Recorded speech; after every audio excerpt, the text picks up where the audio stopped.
तो न्यायपालिका में भी लैंड जिहाद प्लस लव जिहाद। अब मेरठ से यह हुंकार है कि भाई बुलडोजर चलाओ और फिर ये जो अवैध मस्जिद है ना, इसे हटाओ। पूरा मामला आपको बताता हूं विस्तार से। दरअसल मेरठ कचहरी में मस्जिद को लेकर एक विवाद चल रहा है। उसमें अलग अलग दावे किए जा रहे हैं। उन दावों को आपको बताता हूं। उत्तर प्रदेश का मेरठ जिला कचहरी के अंदर मौजूद हिंदू वकीलों और मुस्लिम वकीलों को आमने सामने लाकर इस वक्त खड़ा कर दिया है। मुस्लिम वकील इसको अपनी इबादत की जगह बता रहा है, लेकिन हिंदू वकील इसको लव जिहाद और लैंड जिहाद का अड्डा बता रहे हैं। दरअसल हिंदू वकीलों का कहना है कि अभी कुछ दिन पहले इमाम के बेटे ने एक हिंदू लड़की को अपनी जाल में फंसाया और फिर लंबे समय से लड़की गायब रही। लड़की ठाकुर समाज से आती है, जिस पर ये जो पुरोधा है ना, नीले झंडे वाले, ये बिल्कुल सुई पटक सन्नाटा एकदम शांत रहते हैं। इनके मुंह में जुबान नहीं रह जाती है बोलने के लिए। क्यों बोलेंगे? क्योंकि सामने एक ऐसा खास वर्ग है जो उन्हें सबसे ज्यादा प्यारा है। मतलब अगर उनसे सवाल पूछा जाए मुखर तरीके से तो अपने मां बाप से ज्यादा प्यारा है। लेकिन अब एक तरफ ये दूसरा पार्ट ये है ना कि इस मस्जिद को लेकर जिस तरीके से तनातनी बनी हुई है हिंदू वकीलों और मुस्लिम वकीलों के बीच, ये जो संगठन है इस जमीन को लैंड जिहाद बता रहा है। हिंदू वकील इसे लैंड जिहाद बता रहे हैं। वो कह रहे हैं कि ये जो पूरा मस्जिद है ये अवैध है और बहुत पहले से है, और अब इसमें अवैध गतिविधि भी हो रही है। और ये पहला मामला नहीं है, इसके पहले भी एक मामला हो चुका था। लेकिन इसको लेकर लगातार आवाज उठाई जा रही है। प्रशासन से यह गुहार लगाई जा रही है कि भाई इसकी जांच हो, यह वैध है अवैध है, और अगर वैध है तो फिर खसरा खतौनी कहां है, परमिशन कहां है, एनओसी कहां है, दिखाना पड़ेगा आपको। अगर ये सरकारी जमीन पर है तो इसको फिर हटाओ यहां से। क्या कर रहा है यहां पर? अब इसको लेकर तनातनी हो चुकी है। वकील कह रहे हैं कि ज्ञापन दे रहे हैं वकील कि भाई इसको कोर्ट परिषद से मस्जिद हटाई जाए। मस्जिद छोटी बड़ी नहीं होनी चाहिए, बल्कि यह होना चाहिए कि भाई अगर सरकारी जमीन पर है तो इसे हटाओ, ये फिर यह अवैध है, इंक्रोचमेंट है ये।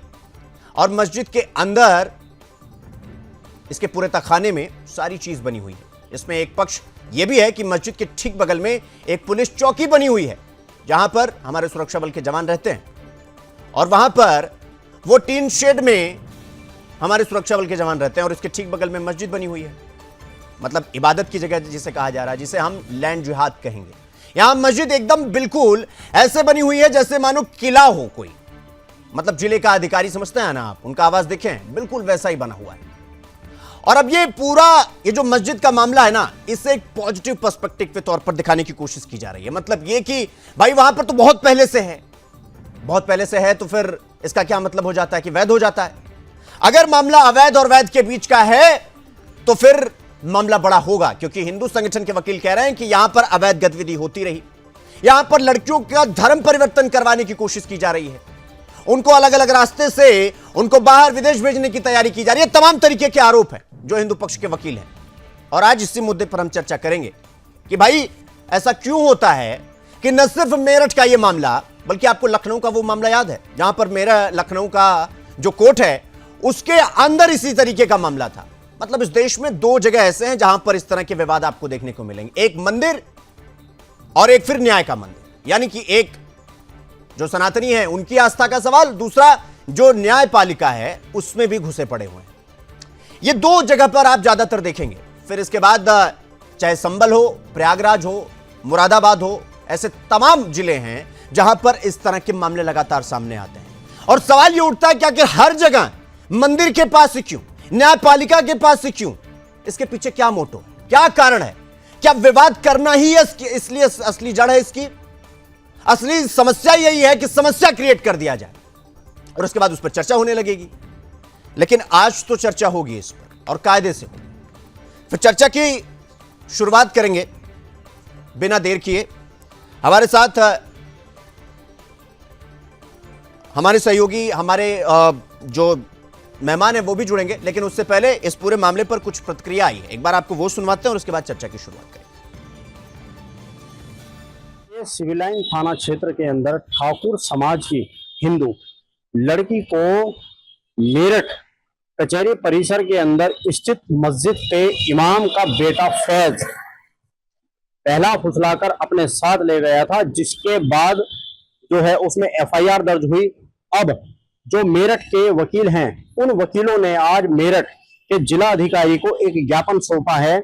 उस ज्ञापन में कई मांगे रखी है वकीलों ने, और उन मांगों में बिल्कुल स्पष्ट लिखा हुआ है कि मेरठ कचहरी परिसर के अंदर जो ये मस्जिद है वो पूर्ण रूप से अवैध है, और कब्जा करके कलेक्ट्रेट परिसर के अंदर जो ये मस्जिद बनी हुई है इसका ध्वस्तीकरण होना चाहिए और इसकी जांच होनी चाहिए।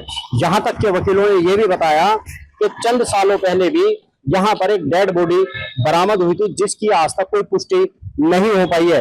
वकीलों को जो है शंका है कि इस मस्जिद के अंदर से कुछ गतिविधियां भी जो है शामिल होती नजर आ रही हैं। वीडियो जर्नलिस्ट के साथ मनीष कुमार, मेरठ। तो मेरठ में मस्जिद बनी हुई है, ये एक अवैध निर्माण है। अगर देखें तो जो सरकारी जमीन में बनी हुई है, कलेक्ट्रेट की ये जगह है, कलेक्ट्रेट की जगह होने के बावजूद भी यहाँ जो मस्जिद है इसका निर्माण किया गया। उसमें जो काजी रहते हैं और उनका जो बेटा है, ये दोनों अवैध गतिविधियां और धर्मांतरण कराते हैं, और लव जिहाद का इन्होंने इसको अड्डा बनाया हुआ है। बिल्कुल, सिविल लाइन थाने का अभी 3 दिन पहले का एक मामला है। जो यहाँ के इमाम है, उनका जो लड़का है वो एक हिंदू लड़की को लेकर जो है फरार है। बिल्कुल, हमारी हिंदू बच्चियों को लेकर के है क्या, इन लोगों ने एक गढ़ बनाया हुआ है यहाँ। जो इमाम है उनका बेटा वो एक लड़की के पहले संपर्क में था जी। स्नेहा नाम की वो बच्ची थी, ईसापुरम गंगानगर की वो रहने वाली। उसने उस स्नेहा से संपर्क किया। संपर्क करने के बाद में उसने शायद स्नेहा को मजबूर किया, और स्नेहा के माध्यम से फिर उसने ये जो बच्ची फिलहाल चौहान बच्ची थी, ये अपना ठाकुरों में से थी, उस बच्ची को लेकर के फरार हो गया था यहाँ पे। जब आवाज वकीलों की उठी है तो पढ़े लिखे आदमी अगर कह रहे हैं मस्जिद अवैध है तो इसको हटाना चाहिए। क्यों नहीं हटाया गया? अब तक इसकी जांच होनी चाहिए कि जब कचहरी परिसर है तो उसके अंदर ये मस्जिद को किसने जन्मभूमि दी, किसने अलॉटमेंट करा, यहाँ के अधिकारियों ने करा, किस वर्ष में करा, कब करा? अवैध मस्जिद है, ये हटनी चाहिए, गिरनी चाहिए, बुलडोजर चलना चाहिए योगी जी का इस मस्जिद में। इसके साथ साथ मैं कहूंगा सील क्यों नहीं लगी अब तक इस मस्जिद में? जब इमाम इस मस्जिद में रह रहा था, उसका लड़का इस मस्जिद में रह रहा था, मतलब मंसूर इस मस्जिद में रह रहा, उसका लड़का फैज इस मस्जिद में रह रहा, और लड़की को लेके बिहार के रहने वाले आके बस गए। अरे मस्जिद के अंदर तुम यहाँ धर्म अपने ऊपर वाले को मानने के लिए, इबादत करने के लिए, या इसके अंदर जो जिहाद फैलाने के लिए? यहाँ से लव जिहाद चल रहा, इस मस्जिद से ऐसी पता नहीं कितनी मस्जिद और मदरसे में लव जिहाद चल रहा। लेके कहा गया बिहार के रहने वाले लड़का, इसका बिहार ले गया हमारी हिंदू बच्ची को, और वहां से प्लानिंग की नेपाल की कि नेपाल ले जाया जाएगा इसको, बच्ची को वहां से। अब बताओ, नेपाल ये ले जाएंगे, भारत से नेपाल ले जाएंगे, भारत से पाकिस्तान ले जाएंगे, यही तो जिहाद है। कई हिंदू बच्चियां ऐसी हैं जो अब तक जो है पता नहीं कहाँ है। फिलहाल ये मस्जिद गिरनी चाहिए, इसमें जो है सख्त कार्रवाई होनी चाहिए। ऐसी ये नहीं, ऐसी जितनी मस्जिदें अवैध है शहर में, मदरसे, मस्जिदें, जितनी भी दरगाह, जितनी भी चीजें सड़क का अतिक्रमण कर रखा, जगह भी इन्होंने घेर रखी है सरकारी भूमि, उन सबसे कब्जा मुक्त कराना चाहिए योगी सरकार को। और हर हालत में हम भी वकीलों के समर्थन करते हैं, उनकी बात का समर्थन करते हैं। बिल्कुल लव जिहाद जो चल रहा मस्जिदों से बर्दाश्त नहीं करेंगे, और मस्जिद पे कार्रवाई होनी चाहिए। तो अपने मेहमानों से आपका परिचय करवा देते हैं। हमारे साथ विवेकानंद सिंह, अधिवक्ता हैं हाई कोर्ट के, वो हमारे साथ जुड़ रहे हैं। और हमारे साथ सचिन सिरोही हैं, राष्ट्रीय अध्यक्ष हैं हिंदू संगठन के, वो हमारे साथ जुड़ चुके हैं। हमारे सहयोगी मनीष हमारे साथ जुड़ गए हैं मेरठ से। और थोड़ी देर में हमारे साथ शोएब सिद्दीकी, मुस्लिम स्कॉलर हैं, वो भी चर्चा का हिस्सा होंगे। चर्चा की शुरुआत मनीष आपसे कर रहे हैं।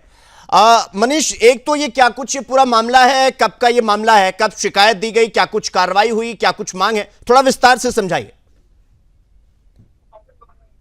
शिवम, देखिए मैं आपको बताना चाहूंगा कि मेरठ कचहरी परिसर के अंदर जो ये मस्जिद है, इसके इमाम का जो बेटा है फैज, जो सिविल लाइन थाने क्षेत्र के अंदर एक ठाकुर समाज की चौहान परिवार की एक बेटी को जो है बहला फुसला के लव जिहाद में उसको फंसाकर अपने साथ बिहार ले जाता है। और बिहार ले जाने के बाद उसको नेपाल ले जाने की तैयारी थी।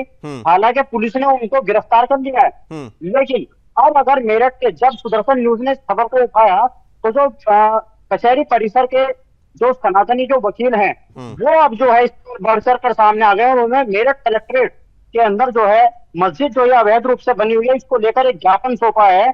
और वकीलों का कहना है कि ये पूर्ण रूप से जो है मस्जिद बनी हुई है अवैध है, और इसके अंदर तमाम तरह की गतिविधियां जो होती हैं, उनको शंका है कि यहाँ पर कुछ ऐसी गतिविधियां शामिल हो रही है जो कचहरी परिसर को लेकर भी एक अपने आप में बड़ा सवाल खड़ी करती है।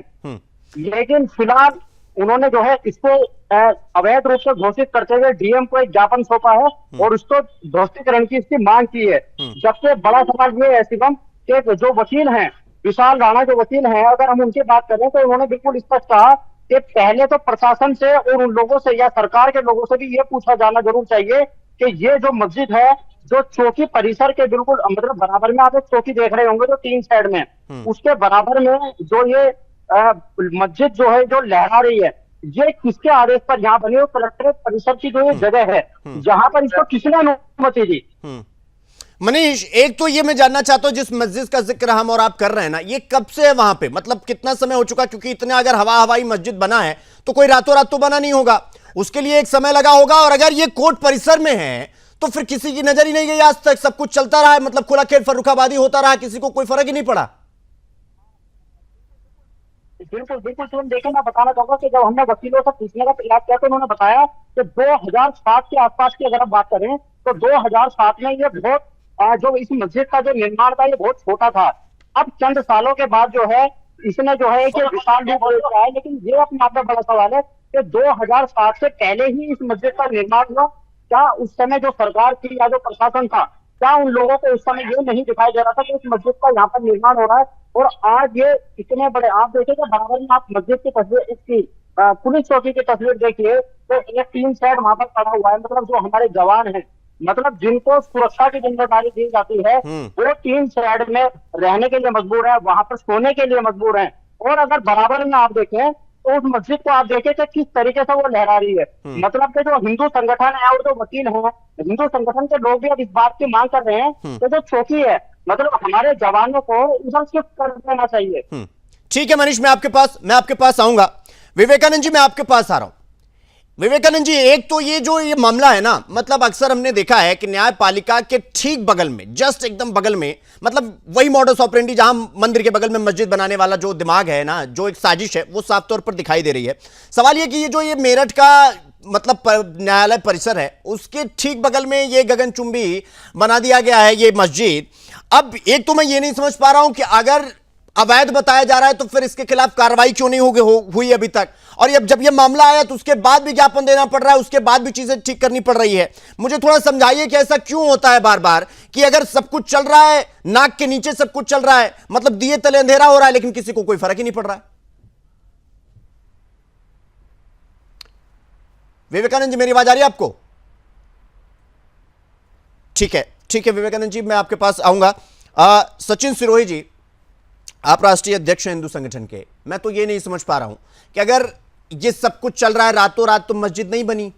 अगर हिंदू वकील ये कह रहे हैं, अगर वो इस बात का बीड़ा उठा रहे हैं कि भाई ये मस्जिद अवैध है, इसमें लव जिहाद जैसा मामला चल रहा है, सब कुछ सबके संज्ञान में है, जानते हर कोई सब कुछ है, लेकिन उसके बावजूद भी जब सब एकदम चुप क्यों है? मतलब ये न्यायालय परिसर में है, वहां तो अगर कोई ठेला लगा ले तो उठा के फेंक देते हैं, तो फिर इतनी बड़ी मस्जिद बन जा रही है और किसी को फर्क भी नहीं पड़ रहा है। देखिए, सचिन सिरोही, राष्ट्रीय अध्यक्ष अखिल भारतीय हिंदू सुरक्षा संगठन मेरठ से।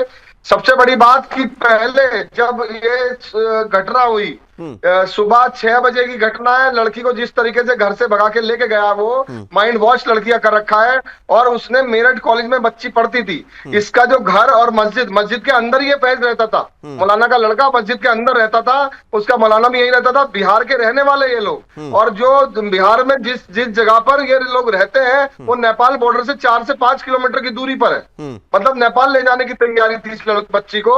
और ये मस्जिद के जो मस्जिद है, इसमें इमाम जो है मस्जिद का, वो जिस तरीके से लेके जा रहा था, आप देखिए किस तरीके से, मतलब जो है वो नेपाल बॉर्डर तक जो है लेके गया है। मतलब नेपाल बॉर्डर को मतलब बेच रहा था, इसको बेच रहा, पाकिस्तान ले जाता नेपाल बॉर्डर से। कहां का ले जाता? इस मस्जिद नहीं, ये लव जिहाद का एक बहुत बड़ा सेंटर है। ये मस्जिद नहीं है, ये सेंटर है। ऐसी पता नहीं कितनी मस्जिद है, कितने मदरसे ऐसे हैं जो ये सेंटर बने हुए हैं। इन पे प्रदेश के मुख्यमंत्री योगी जी से मेरी मांग है, बुलडोजर चलना चाहिए इस मस्जिद पर। क्योंकि ये धार्मिक स्थल नहीं है, ये धार्मिक स्थल नहीं है, ये केवल सेंटर है लव जिहाद का, एक बहुत बड़ा सेंटर है। और इसमें हमारी बच्चियां पता नहीं कितनी बच्चों को फैज पहले ले जा चुका। इसका इमाम जो बाप है, इसका इमाम, वो पता नहीं कितनी बच्चों को इस तरीके से जो है, कितनी बच्चों को यहाँ रखते होंगे मस्जिद में लाके, इसी जगह पे रखते होंगे। और बाहर से जो लड़कियां आती होंगी, हिंदू बच्चियां, उनको मस्जिदों में रखा जाता है। पता नहीं कितने आतंकवादी ऐसे होंगे जिन्होंने यहाँ जो है रखा जाता, पनाह दी जाती होगी इस मस्जिद में। तो ये एक सेंटर है, ये लव जिहाद का सेंटर है, ये जिहाद का सेंटर है। अभी कुछ दिन पहले एटीएस ने देखो किस तरीके से पकड़ा है यहाँ पे मेरठ में। ठीक है सचिन सुरोई जी, ठीक है, मैं आपके पास आऊंगा।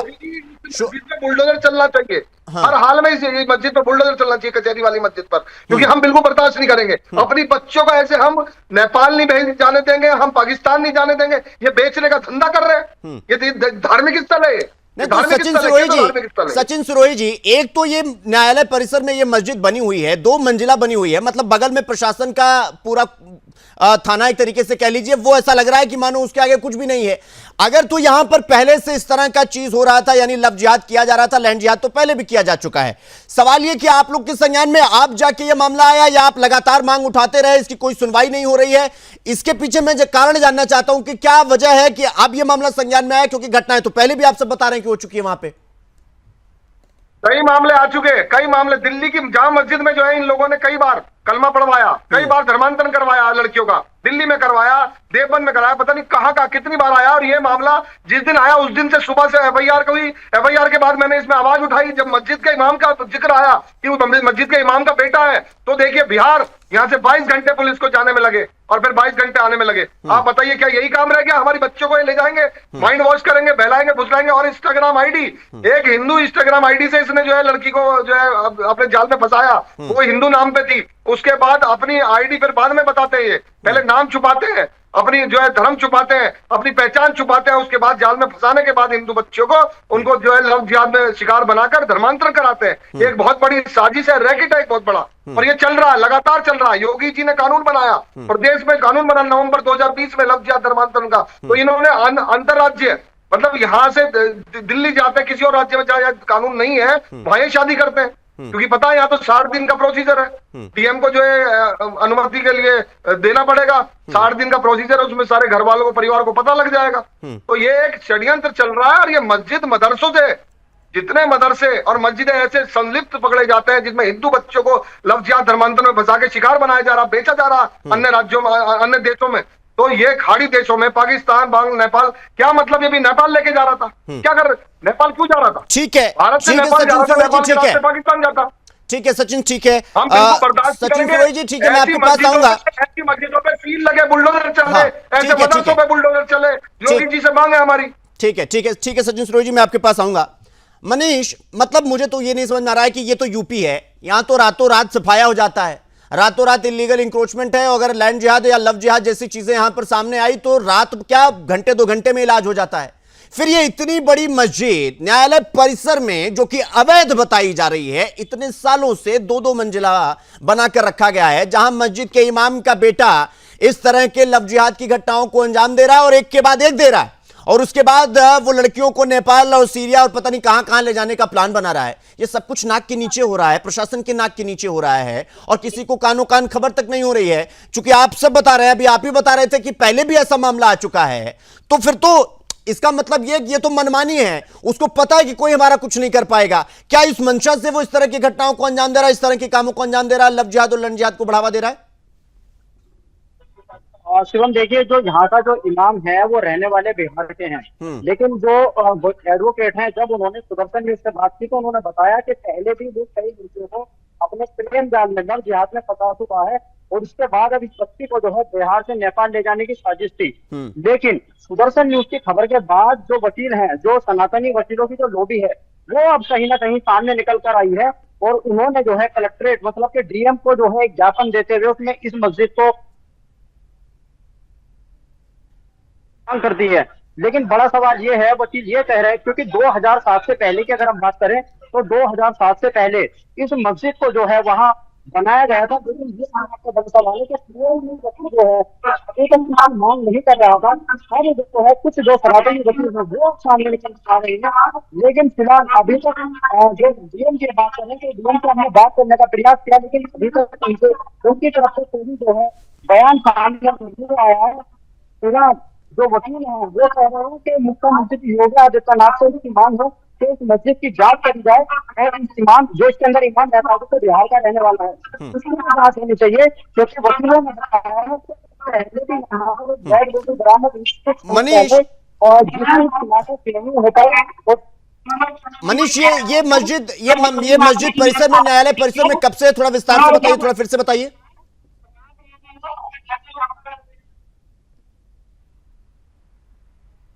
2007 से पहले बता रहे हैं वो मस्जिद को, 2007 से पहले की है। मतलब 2007 में जो ये लैंड जहाज था इसका निर्माण जो है एक मतलब छोटा निर्माण था, लेकिन चंद सालों के अंदर ही 2007 के बाद से लगातार इसको जो है बड़ा रूप दिया गया। और आप देखिए कि ये डबल स्टोरी जो है मस्जिद जो बनी हुई है। अच्छा, मैं आपको इस सुबह में एक चीज और बताना चाहूंगा कि जब इमाम का लड़का जो फैज था जो हिंदू बेटी को लफ्जियात में फंसा कर ले गया था, जब हम इस मस्जिद को कवर करने के लिए मेरठ कचहरी परिसर के अंदर पहुंचे थे तो वहां पर कुछ लोग बाग वकीलों की भी लॉबी थी और कुछ अन्य बिहारी व्यक्ति भी थे जिन्होंने हमारा उसका विरोध भी किया था और उसको जो है कवर करने से भी हमें वहां पर रोकने का प्रयास किया था। लेकिन उसके बाद अब सनातनी वकील जो है जो मेरठ कचहरी परिसर के जो डिस्ट्रिक्ट जज हैं उनको भी अब ये मांग कर रहे हैं कि इस मस्जिद की जांच होनी चाहिए। और डीएम की बात करें तो डीएम को भी, मुख्यमंत्री को वो ज्ञापन दे रहे हैं कि इसकी मस्जिद की जांच और इसका ध्वस्तीकरण होनी चाहिए। आखिर ये किसके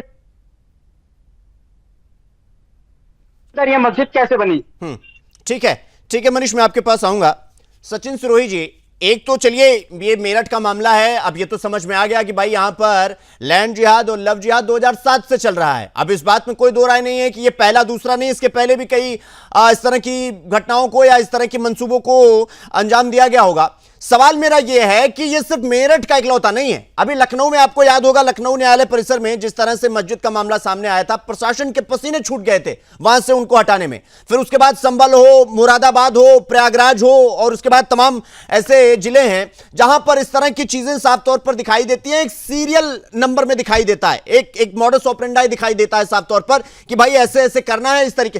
क्या इनकी एक ये सोची समझी चाल है जिससे इन्हें अपने मंसूबों को कामयाब करना है, इन्हें अपनी सोच को कामयाब करना है कि भाई मतलब इन प्रकार कुछ भी करना है, अपने जो इनकी जो मंशा है ना वो साफ तौर पर इनको ये दिखानी है? क्या ये इनका पूरा प्रयास है? क्या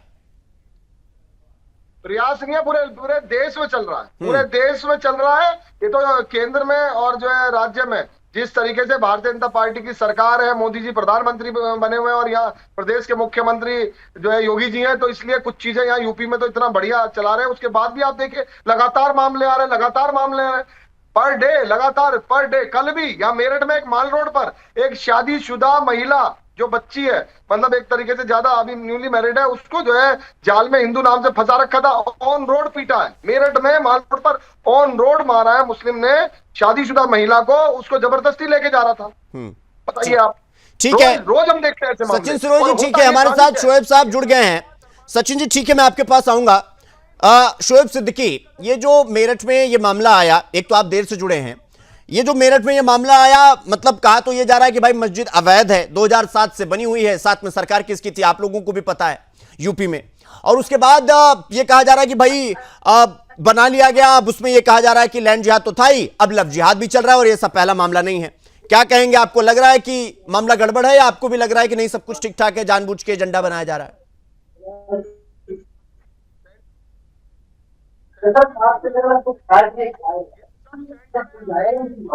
सेंटर है और ऐसी कितनी मस्जिद है और असली जो चल रहा है खेल। शोएब सिद्दीकी, मेरी आवाज आ रही है आपको?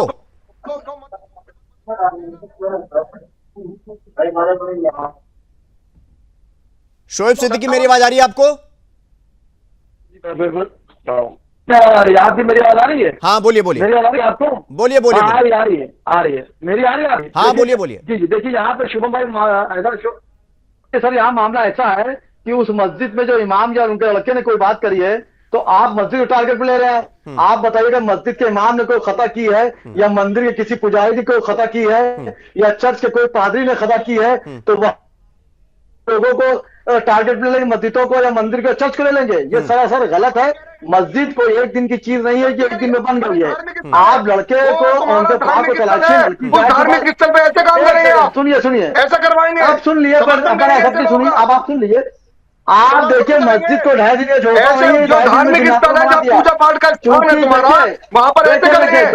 कितने मंदिरों में ऐसा हो रहा है, के साथ जो कितने हमारे गलत हुआ, मंदिरों में लेकिन ऐसा हो रहा है। आप मस्जिद आप बताइए कितने मंदिरों में हो रहा है जी? गलती की है तो मस्जिद अरे टारगेट नहीं कितने कर सकते मंदिरों में हो रहा है? मंदिर के पुजारी ने गलती की तो मंदिर टारगेट नहीं कर सकते हैं, चर्च के पादरी ने गलती की मैंने तो क्या चर्च कहा? आप एक मिनट कितने रुकिए, मंदिरों में रुकिए सचिन सूर्य जी रुक जाइए, रुक जाइए आप। सचिन सूर्य जी रुक जाइए। मस्जिद टारगेट कर रहे हैं। शोएब सिद्दीकी मेरी बात सुनिए, शोएब सिद्दीकी मेरी बात सुनिए। आप चलिए, अच्छी बात तो ये है कि आपने लफ्ज जिहाद मान लिया, आपने ये मान लिया कि इस तरह की गतिविधि मस्जिद में चल रही है, जो कि आप लोग के लिए शर्म की बात है। अब मैं आपसे दूसरा सवाल पूछता हूं, आप ये बताइए, अगर अरे सुनिए ना भाई, अगर मस्जिद पूरा प्रशासन के जमीन के अंदर है, इलीगल है, तो फिर उसको ढाना चाहिए कि नहीं ढाना चाहिए, बताइए आप। देखिए बहुत कुछ हिंदुस्तान में गलत हो रहा है, आप भी जान रहे हैं। डॉक्यूमेंट से बात की जाएगी जब डॉक्यूमेंट चेक किए जाएंगे। मस्जिद 2007 में बनी थी और आजकल भी मस्जिदें बन रही है, मंदिर बन रहे, चर्च बन रहे, परमिशन के बाद वो डॉक्यूमेंट देखे जाएंगे। शुभम नहीं, अगर आप परमिशन की पुष्टि दे रहे हैं ना, तो दिखाइए मुझे खसरा खतौनी कहाँ है, मुझे खसरा खतौनी दिखा दीजिए, मैं मान जाऊंगा। अभी देखिए मैटर दूसरा था, आपने मस्जिद को टारगेट ले लिया। जब मस्जिद को टारगेट में लेंगे ना, अगर वो इलीगल इंक्रोचमेंट है, अवैध है, तो उसको क्यों टारगेट में ना ले? डरते हैं क्या आपसे? आपको लगता है सब डर जाएंगे आपसे? मस्जिद की बात होगी तो डर जाएंगे सब आपसे, आपसे कोई सवाल नहीं पूछेगा। देखिए मैंने सवाल पूछे, मैंने तो कहा कि मस्जिद अगर लीगल बनी है तो कागजात। अरे मैं वही तो कह रहा हूं, तो आप ये तो नहीं कह रहे हो ना, आप कह रहे मस्जिद को टारगेट कर रहे हैं, आप ये तो एक बार भी नहीं बोले कि अगर वो इलीगल है तो आप ये बोलिए ना साहब। सुनिए बात सुनिए, शुभम भाई सुनिए बात सुनिए। देखिए मतलब वहां लड़के लड़की का है, उस पर नहीं, मसला लड़के लड़की का है, लेकिन ये भी मसला है कि न्यायालय परिसर में इतनी बड़ी गगनचुंबी इमारत बनी कैसे, ये मुझे समझाइए। हिंदू बच्ची को बेचने का है दूसरे देश देखिए में। इस पे तो डिबेट आपका नहीं है, आप तो ये कर रहे हैं नहीं, कि आप सुनिए ना शोएब सिद्दीकी साहब, डिबेट मैंने वही कहा कि अगर लव जिहाद आया तो फिर सवाल ये उठेगा कि लव जिहाद इतने धड़ल्ले से हो कैसे रहा है, फिर जांच पड़ताल होगी तो लैंड जिहाद भी आया। अब लैंड जिहाद पे आपसे जवाब नहीं दिया जा रहा है, अब आप उल जुलूल बातें बता रहे हो, सीधा सीधा बताओ ना भाई। सुनिए मैं सीधे बात बता रहा हूँ, आप बात को घुमा रहे हैं, मैंने घुमा रहा हूँ। देखिए इस मुल्क में हर समुदाय के लोगों ने वेस्टर्न कल्चर अपना लिया है, चाहे कोई समुदाय का हो, इसलिए कमियां हो रही। माँ बाप की जिम्मेदारी है, बच्चे कहाँ जाते हैं, किसके साथ घूमते हैं, कैसे पढ़ते हैं, ये माँ बाप की जिम्मेदारी पहले। माँ बाप की जिम्मेदारी है कि जिस मस्जिद के इमाम है उसी मस्जिद में बेटा इस तरह के दुर्कृत्यों को अंजाम दे रहा है, और फिर माँ बाप को प्राउड करना चाहिए। नहीं, आप लोग को तो प्राउड हो भी रहा होगा, मैं बेशक कुछ नहीं, वो गलत है। नहीं, शोएब सिद्दीकी साहब सुनिए, अगर आप ये बोल नहीं पा रहे हैं ना ये बात कि मंदिर इलीगल इंक्रोचमेंट है, तो फिर आपकी भी मंशा, आपकी भी सोच उधर ही जा रही है। माफ करिएगा, आपको बुरा जरूर लग जाएगा। नहीं मैं ये कह रहा हूँ कि मस्जिद का इमाम हो, मंदिर का पुजारी हो, चर्च का पादरी हो, एक तो ये ना मंदिर और मस्जिद का, जब मस्जिद का नाम लेके मंदिर का नाम मत लिया करिए, ये मत किया करिए, बहुत बुरा लगता है। फिर ये सारी चीजें अभी बोल दूंगा तो बुरा लग जाएगा आपको।